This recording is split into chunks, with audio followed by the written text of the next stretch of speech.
Bonjour, je suis Sébastien, le marketeur français. Bienvenue dans cet épisode du podcast Entrepreneur Libre.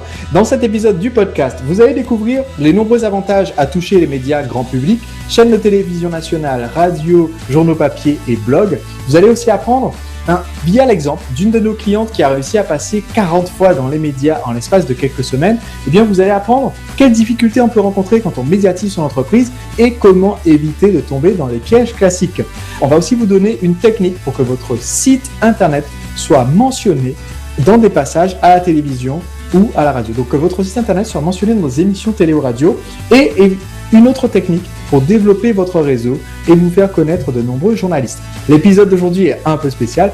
Marc Murcia de mon équipe n'est pas présent avec moi sur ce podcast qui est en fait une étude de cas avec ma cliente qui a réussi à être présente dans les médias pendant 40 interventions consécutives en l'espace de quelques semaines. Et vous allez découvrir ses secrets juste après le générique.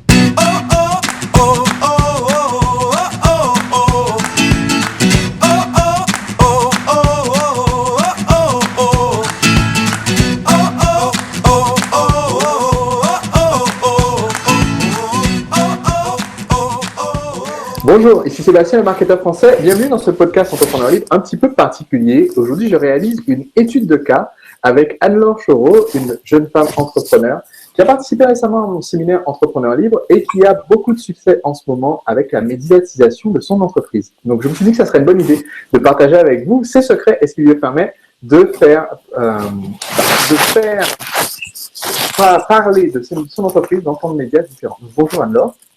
Bonjour Sébastien. Merci d'avoir accepté cette interview. Est-ce que tu peux tout d'abord nous présenter en quelques mots ton entreprise? Oui, alors j'ai créé Make It Travel, qui est en fait une plateforme pour louer ses affaires de voyage entre particuliers. Donc par exemple, vous avez une tente, un sac à dos, un surf, etc. Vous pouvez le mettre en location, donc comme ça vous rentabilisez vos affaires, ou le louer sur place ou même avant de partir. Si vous avez besoin, tiens demain je vais du côté de Lacanau, j'ai envie de me faire un peu de surf. Au lieu de le louer chez un pro où ça vous coûtait par exemple 10 € l'heure, vous pouvez louer un particulier, ça vous coûtera plutôt 10 € la journée. Donc ça vous permet de faire pas mal d'économies.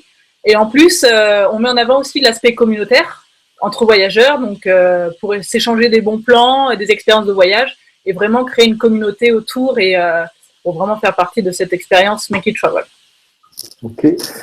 J'ai entendu parler de ton succès médiatique par un client, un des membres de mon mastermind, les agisseurs, qui m'a dit « Tiens, une des participantes du séminaire Entrepreneur Libre a été sur Envoyé spécial hier. » Et il a su que c'était sur Envoyé spécial parce qu'il a opéré le poster Entrepreneur Libre sur le mur. Et c'est là que je t'ai recontacté et que j'ai découvert l'étendue de ta médiatisation et aussi les efforts constants que tu fais pour être présent dans les médias. Alors, est-ce que tu peux nous dire quelques mots de pourquoi c'est important d'être présent dans les médias et qu'est-ce que tu y gagnes en fait?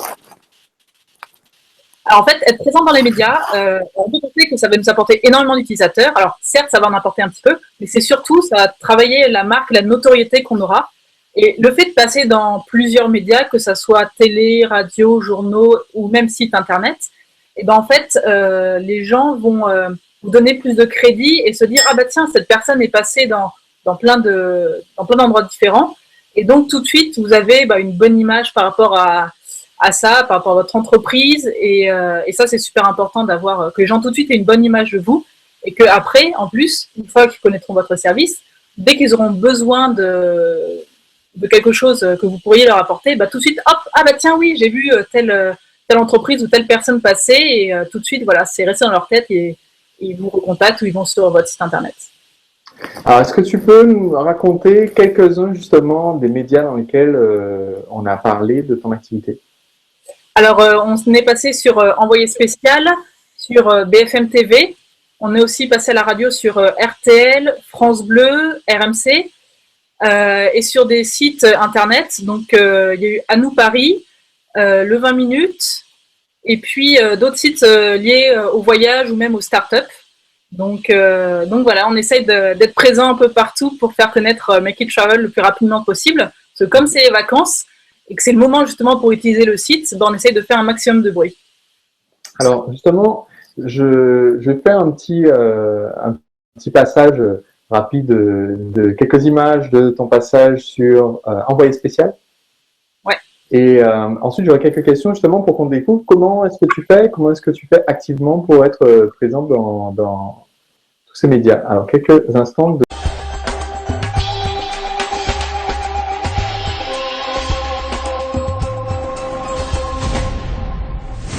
C'est une nouvelle façon de voyager que nous allons découvrir maintenant. C'est moins cher et ça a le goût du partage. Vous connaissez certainement l'échange d'appartements ou de voitures, mais avez-vous déjà pensé à prêter votre douche à un voyageur? Ou encore votre jardin à un randonneur? Ou bien encore de louer pour quelques euros votre tente ou votre duvet? C'est ce que l'on appelle le tourisme collaboratif. C'est à la fois du voyage avec du lien et de la solidarité. Mais l'expérience est-elle toujours aussi authentique? Au départ, l'échange se doit d'être gratuit. L'échange, par exemple, entre un service contre le gîte et le couvert. Mais il peut parfois aussi devenir payant. Alors, est-ce toujours du tourisme collaboratif ou bien un échange marchand? Regardez. Notre voyage collaboratif se poursuit près de Paris, où nous rencontrons Anne-Laure. Cette grande voyageuse vient de créer dans son petit 2 pièces son propre site internet autour d'une idée toute simple qu'elle espère développer. Donc voilà, tout ce qui est gros sacs de voyage comme ça qui coûtent assez cher à l'achat. Et je me suis dit, mais il y a sûrement des gens qui ont besoin en fait de ces objets que j'ai et qui veulent pas en fait les acheter neufs parce qu'ils ont besoin pendant une semaine ou juste quelques jours. Et je me suis dit, pourquoi pas les louer?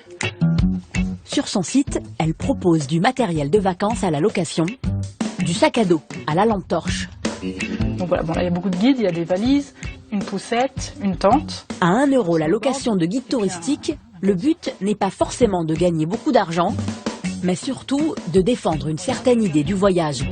Pour moi, la consommation collaborative, ça permet à des gens de voyager plus souvent, plus longtemps. Et aussi ce côté, en fait, en utilisant les produits qui existent déjà, on va dire éviter trop de déchets et puis protéger un peu plus la planète, quoi. En étant de reproduire des objets qui au final seront achetés, utilisés 2 jours et rangés dans les placards. Voilà. Pour financer ses propres voyages, elle a déjà fait appel au tourisme collaboratif. Il lui a suffi de partir en vacances à l'étranger avec une liste de courses. J'aimerais beaucoup visiter, c'est la Grèce. Ah oui, pour cela, elle a utilisé ce système qui propose aux voyageurs de ramener en France des produits introuvables ou vendus moins cher à l'étranger. En fait, je suis tombée sur le site en me promenant sur Internet. Et quand j'ai vu cette idée, j'ai tout de suite adoré parce que je cherchais un moyen un peu de gagner des sous pour rentabiliser mon voyage. Donc là, j'étais déjà aux États-Unis. Et puis, je me suis proposée en tant que voyageur. Et puis, j'ai trouvé des produits à ramener. Puis ça m'a rentabilisé facilement entre 1/4 et 1/3 de mon billet d'avion, quoi. Donc c'est une super idée, je trouve. D'un côté, des clients qui commandent des baskets, par exemple. De l'autre, des voyageurs disponibles pour acheter et ramener les objets. Le site garantit la transaction. Les commis voyageurs touchent alors un bonus pour chaque achat, comme Anne-Laure lors de son dernier voyage. Il y avait une Kindle, après des gingivis, hop, et puis un ordinateur. Et après, donc, je suis allée aux Pays-Bas, et puis j'ai ramené des strop waffles, qui sont des galettes typiques de là-bas. Donc voilà, j'en ai ramené, qui sont d'ailleurs très très bonnes.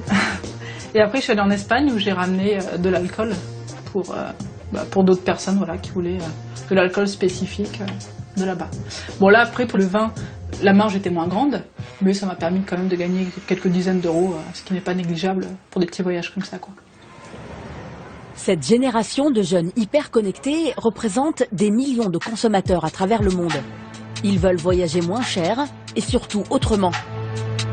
Certains parviennent même à financer l'intégralité de leur séjour grâce à ces échanges de bons procédés. Est-ce que tu peux me dire quelques mots de comment les valeurs à défendre, ça aide d'avoir justement un média pour en parler? Qu'est-ce qui t'a amené ensuite à dire je vais commencer à médiatiser en fait, à en faire parler autour de moi? Est-ce que tu as eu des difficultés ou des blocages avant d'y être, ou est-ce que ça a été facile dès le départ? Ça n'a pas été facile du tout parce qu'en gros, ça fait 10 ans que je voulais créer ma boîte. Donc en gros, quand j'étais au lycée, j'avais déjà l'idée de créer ma boîte et tout. Mais à l'époque, je connaissais personne autour de moi qui avait créé sa boîte. Donc j'étais un peu toute seule. Je ne savais pas où me renseigner. Puis j'avais pas assez confiance en moi pour aller là-dessus, sur ce chemin. Donc j'ai fait des études supérieures, etc. Et Et donc, en fait, j'ai été diplômée il y a quasiment 2 ans maintenant. Après, j'ai un petit peu travaillé. Je suis partie en voyage. Et en fait, c'est pendant ce voyage, je me suis dit, bon, maintenant que j'avais plus de travail parce que ça s'était arrêté, j'avais pas de logement particulier à payer, enfin j'avais pas de gros obstacles. Je me suis dit c'est le moment de me lancer parce que si je repars dans une vie de salarié, je sais que ça va pas me plaire. Donc j'ai commencé à travailler là-dessus, à essayer de trouver une idée, etc. Alors pour m'aider parce que j'y connaissais absolument rien, j'ai fait une petite formation entrepreneuriale. Ça m'a énormément aidé. Ça m'a permis en fait de rentrer dans ce monde de start-up, connaître un peu les dessous de comment créer sa boîte, etc. Plein de conseils. Et puis au fur et à mesure, j'ai commencé à travailler sur mon idée. Mais au départ, j'étais toute seule et j'avais du mal à avancer parce que d'une part, il faut énormément d'autodiscipline. Et puis j'avais un peu la tête dans le guidon et je voyais pas où j'allais quoi. Donc j'étais au ralenti. Et je cherchais un cofondateur pour travailler avec moi sur l'idée, pour notamment développer le site parce que je ne code pas. Et j'ai trouvé. Tu as lancé un projet sur Internet sans toi-même savoir développer un site Internet. Et donc, je cherchais donc quelqu'un qui savait coder et qui voyageait aussi parce que je voulais garder cet esprit vraiment voyage à travers Make It Travel. Et j'ai trouvé donc un cofondateur qui avait ces 2 caractéristiques principales. Donc on est parti ensemble dans l'aventure. Donc ça c'était en janvier dernier. Et le fait d'avoir un cofondateur, ça m'a énormément aidé parce que d'une part, ça m'a permis de me remettre un peu sur les rails. Et le fait d'être 2, en fait, je peux pas me dire, non, aujourd'hui je travaille pas parce qu'il y a quelqu'un avec soi dans l'aventure. Et donc, on est un peu redevable en fait à l'autre de faire avancer la boîte aussi, quoi. Donc voilà. Et donc depuis janvier, on est tous les 2 à fond dessus. Et on a repoussé plusieurs fois la date de lancement du site parce qu'il y a toujours des problèmes techniques ou administratifs ou ceci, cela. Et donc, voilà quoi. Donc, ça n'a pas été facile, mais on est allé jusqu'au bout parce que de toute façon, c'est ce que je voulais faire absolument. Et pour moi, retourner avoir juste un métier, enfin, un salarié, pour moi, c'était impensable, quoi. Alors, déjà, félicitations pour ce beau lancement. Et puisque justement, c'est le cas au sujet de ce côté très médiatique, qu'est-ce qui a marché pour toi en fait? Qu'est-ce qui t'a permis de démarrer, de décrocher cette première intervention média?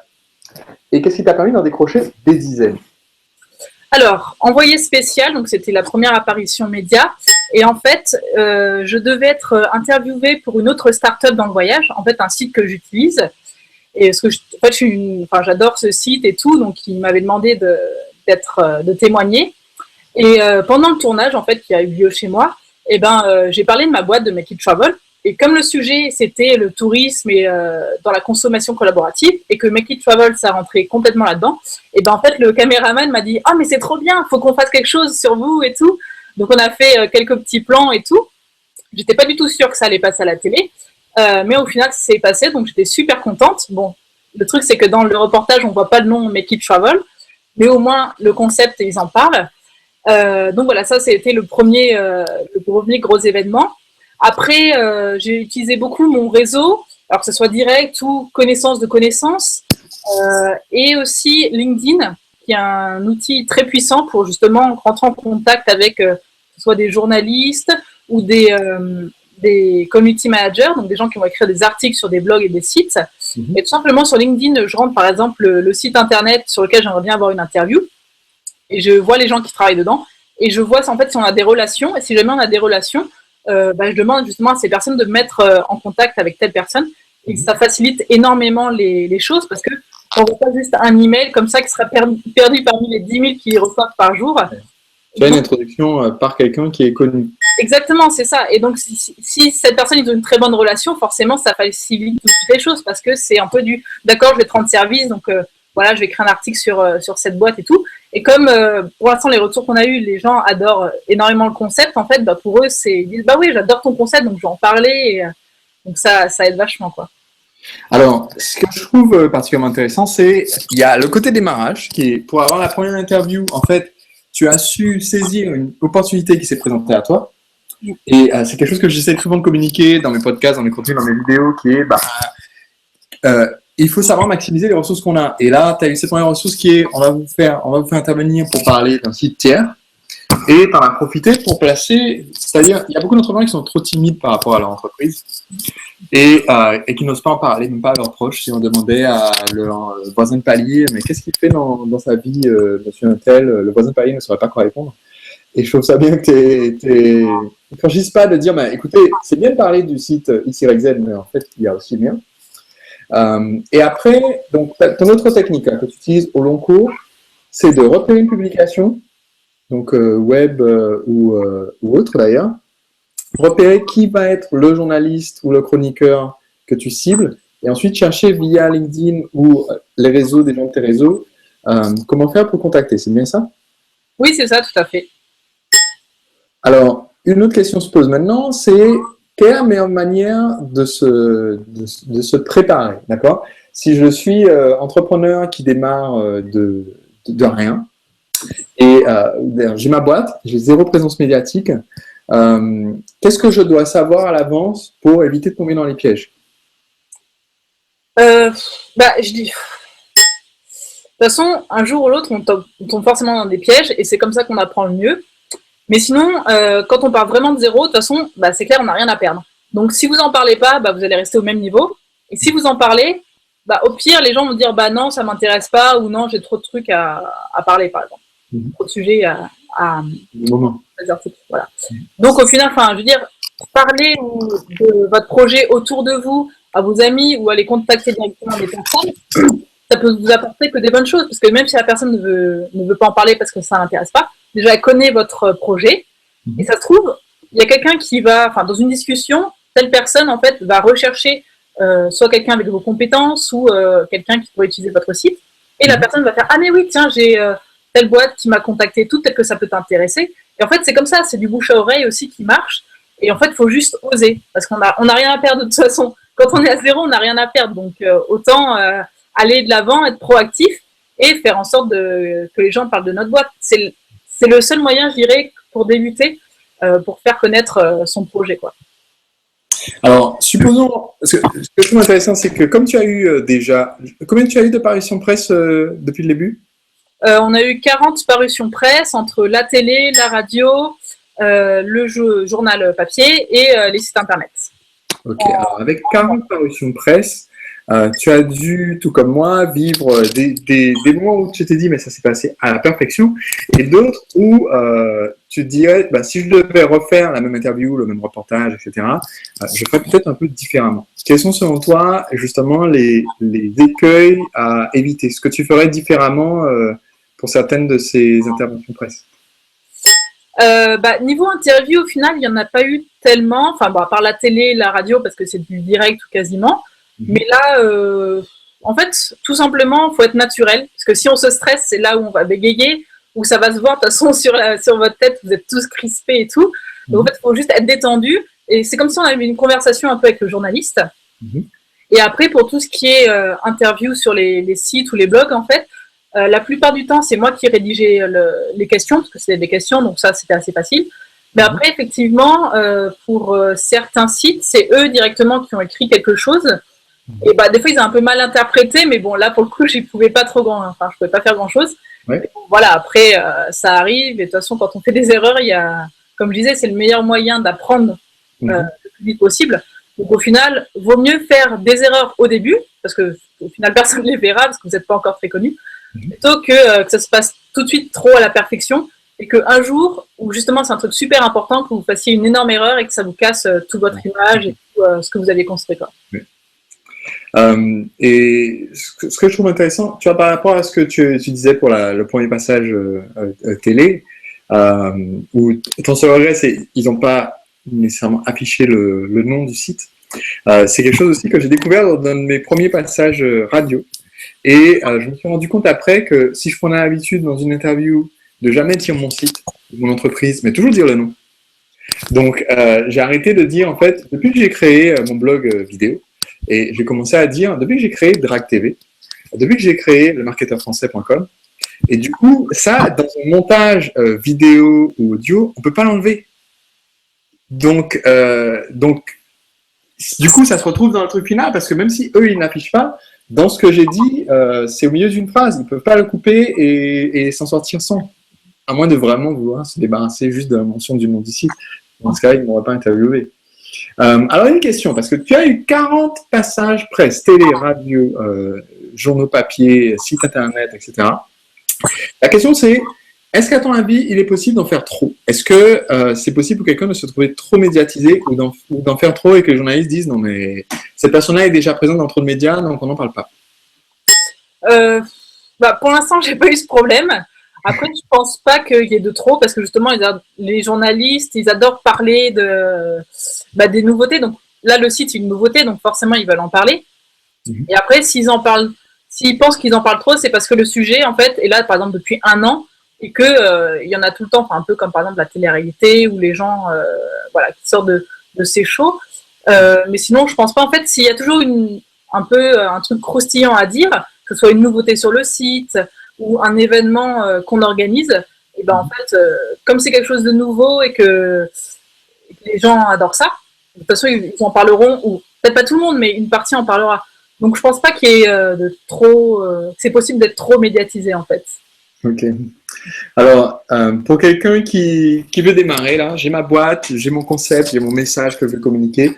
Selon toi, quelles sont les toutes premières actions à enchaîner juste après avoir regardé cette vidéo pour dire c'est parti, ça démarre aujourd'hui? Qu'est-ce que je dois faire juste après? Alors déjà, il faut être présent sur les médias sociaux pour ceux qui ne le sont pas. C'est super important. D'une part, ça permet de faire connaître son business plus rapidement, notamment en faisant de la pub sur des groupes Facebook, etc. Sur Twitter, ça permet, par exemple, s'il y a un passage, alors, pas forcément votre boîte, mais si vous voyez une émission qui est en rapport avec votre business, et en fait, vous tweetez avec les hashtags correspondants pour essayer de vous faire voir, alors soit des journalistes, soit des gens qui vont être sur ces fils Twitter. Il y a ça. Et après aussi, regardez s'il y a des sites où en fait, c'est par exemple des annuaires qui recensent certains types de business. Donc, par exemple, il y a des genres d'annuaires de start-up, des annuaires de trucs dans le voyage, etc. Et ça, en général, il y a beaucoup de gens qui vont dessus parce que c'est des gens qui veulent se tenir informés des nouveautés. Et au final, c'est facile d'y être parce que vous juste remplissez un formulaire. Oui, parce que l'objectif de l'annuaire, c'est d'avoir le maximum de sites ou d'entreprises de ce type-là dans leur annuaire. Donc, ils vont mettre aucune barrière à ce que vous vous inscrivez. Exactement, c'est ça. Et en plus, le fait d'être présent sur différents sites sur Internet, etc., avec des liens qui pointent, comme on dit, sur votre blog ou votre site, et Google va se dire « Ah tiens, ce site commence à être intéressant parce qu'il y a tel site qui en parle et qui ont mis un lien vers votre site. » Et donc, ça vous permet, dans les moteurs de recherche, etc., de remonter au fur et à mesure, d'être plus pertinent. Et au final, c'est une spirale ascendante, quoi. Plus vous êtes présent sur d'autres sites, plus votre site remontera, plus vous êtes présent sur les réseaux sociaux, plus, etc., etc. Donc, en fait, c'est en gros faire un peu, pas tout ce que vous pouvez, mais déjà, numériquement, il y a énormément de choses à faire là-dessus pour commencer à faire connaître votre site ou votre blog. Avant, par exemple, de faire du street marketing, c'est-à-dire aller dans la rue et faire des choses un peu folles pour faire le buzz, etc., quoi. Okay. Alors, sur une autre, un peu dans une autre direction, tu as participé au séminaire Entrepreneur Libre, c'était il y a 2 mois, d'accord, presque 3 mois. Alors, qu'est-ce que tu en as retiré? Qu'est-ce que tu dirais qui a été le plus intéressant pour toi dans cet événement? Alors, dans le séminaire, alors déjà l'énergie tout au long du séminaire, parce que forcément ça rebooste pendant 3 jours, on est à fond. Donc, dès qu'on sort de là, on dit ouais, je vais tout déchirer et tout. Bon, c'est vrai que ça redescend un petit peu, mais déjà le fait d'avoir cette énergie, on a de nouvelles idées qui viennent et tout, donc ça c'est super intéressant. Après aussi, le fait d'avoir rencontré des gens, de connaître, forcément quand on discute, on fait connaître un peu son business, on peut rencontrer des gens avec qui justement faire des affaires, même de potentiels clients. Et aussi, justement, à l'occasion de ton séminaire, j'étais montée sur scène pour l'exercice des pois chiches. Et moi, j'avais rempli de pois chiches et aussi... des pois chiches et des grosses boules. En fait, j'avais mis des grosses boules et après plein de pois chiches. Et en fait, pour ceux qui n'ont pas participé au séminaire et qui écoutent, ils comprennent rien du tout, mais c'est tant pis pour vous. Il n'y a qu'à participer et vous saurez de quoi il s'agit. Et en fait, ce jeu m'avait permis de me rendre compte de comment mes journées étaient organisées. Donc en gros, les pois chiches, c'était tous les petits trucs qui prennent du temps et qui ne sont pas forcément très... dont le retour sur investissement est très bas. Et les grosses boules, c'est justement les tâches importantes qu'il faudrait faire. Et voilà, en fait, ça m'a permis de voir que ma journée était mes journées étaient complètement improductives. Et donc, ça m'a permis de travailler là-dessus et de remettre des priorités. Et aussi de me fixer des jours libres pour me reposer, parce que sinon, en fait, je faisais des semaines continues et je me reposais jamais, ce qui fait qu'au bout d'un moment, burn-out. Donc voilà, avoir des journées libres, des journées spécialement pour la stratégie, donc être moins dans je sais pas, j'écris des articles ou ou d'autres choses comme ça, mais plus dans réfléchir, alors quelles vont être les prochaines étapes, qu'est-ce que je vais pouvoir mettre en place, etc. Donc voilà, il y avait ça. Et puis après, qu'est-ce qu'il y avait d'autre ? Je sais plus, enfin, d'ailleurs, j'ai le petit guide que tu nous avais donné, que j'ai à côté là. Donc, je le relis de temps en temps. Mais là, pour le coup, tout de suite, là, j'ai oublié les autres choses que j'avais apprises. Mais enfin, en gros, c'est quelques trucs que je viens de vous dire. C'est ce qui m'avait retenu et choqué parce que c'est ce que je vivais au jour le jour, quoi. Okay. Alors, on arrive vers la fin de cette interview. Maintenant, ce que j'aimerais, c'est que tu nous rappelles l'adresse de ton site internet pour que les personnes qui nous ont suivis sachent comment entrer en contact avec toi, comment te diffuser s'ils sont journalistes, comment s'inscrire sur ton site internet. Est-ce que tu peux redonner l'adresse et réexpliquer donc l'avantage de visiter ton site et de devenir client chez toi? Ouais.